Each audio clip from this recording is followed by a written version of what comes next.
So this is me practicing some of the stuff about Greatsword that we talked about.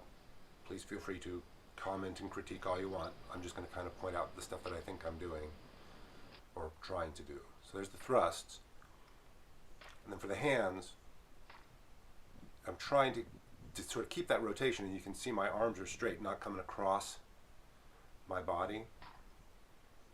At least that's the goal.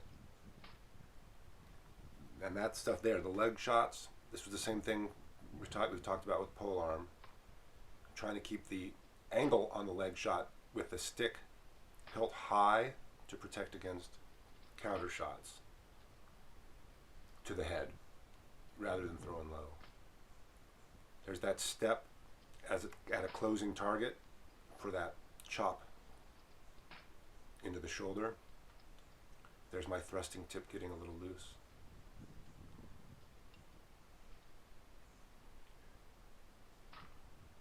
There's a hand switch. You can see I've changed my hand position, which makes those offside step shots easier. Hands back.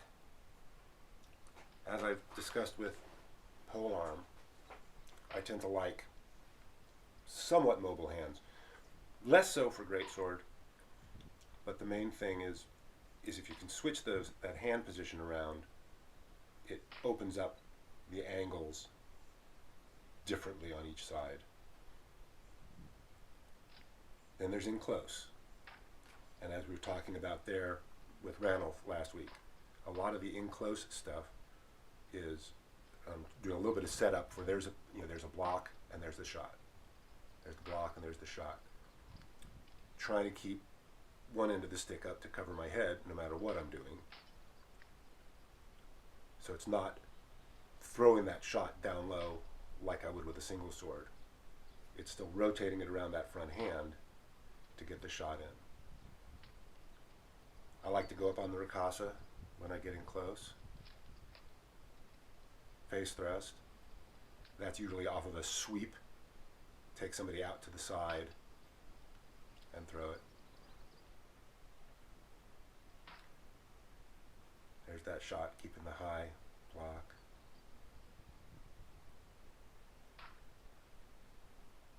And again, it's pivoting because I don't want to be bringing my sword completely clear, because if I do, I'm opening myself up to counter shots. Block. I do that, there's my head shot. That's me saying, if I do that, I'm going to get hit in the head. There. If I throw that shot that way, my head's protected. Block, shot.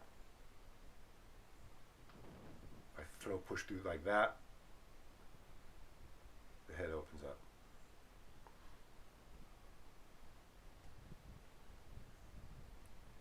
Thrust, thrust, and then they come in, step out. Thrust, step out.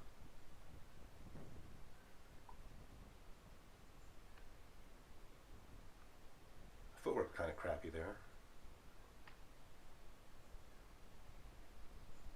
Some of that cleans up a little bit when the target's actually moving in. So there's a hand switch because I can do that step out and miss completely. There.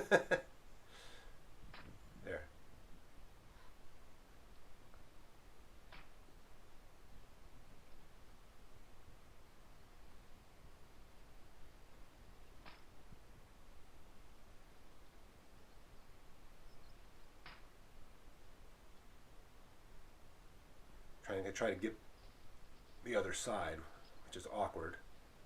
I'm going to change the camera up in a little bit, but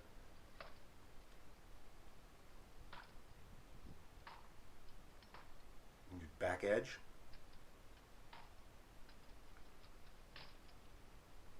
Leg. Yeah, there you go. Now change the camera so you can see what's going on from this side.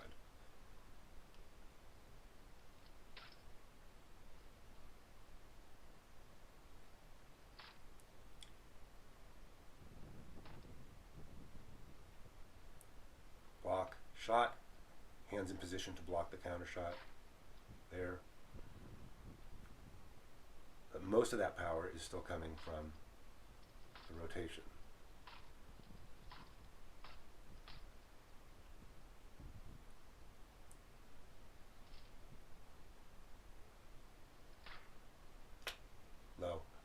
head if I do that. There, that's better. Switch up the hand positions. Yeah, that's a nice high head block. Not so good. Missed the head completely. See,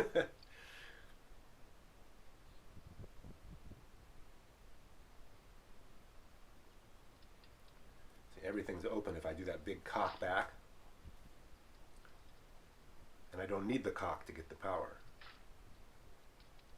Blocked. Not so blocked.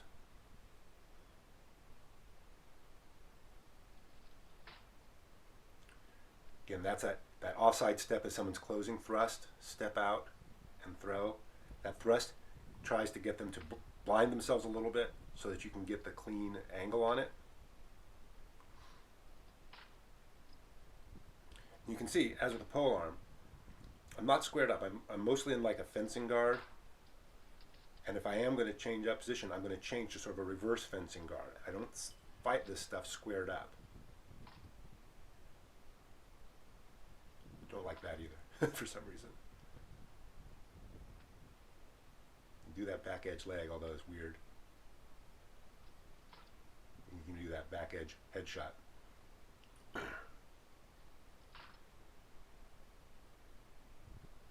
Which is kind of quick. It's actually kind of cool.